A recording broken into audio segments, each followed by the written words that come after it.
हम तो में कुछ न जानी, तू ही सिखौलू सब करे के। तू ही सिखौलू प्यार करे के, तू ही सिखौलू लड़े के।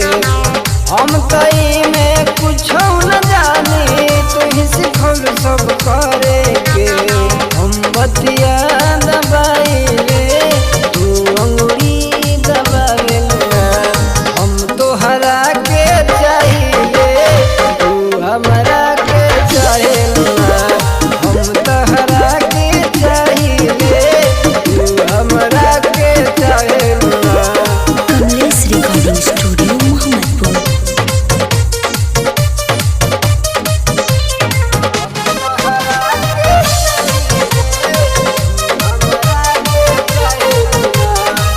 आजकल के प्यार सुगिया सोच समझ के करी हो।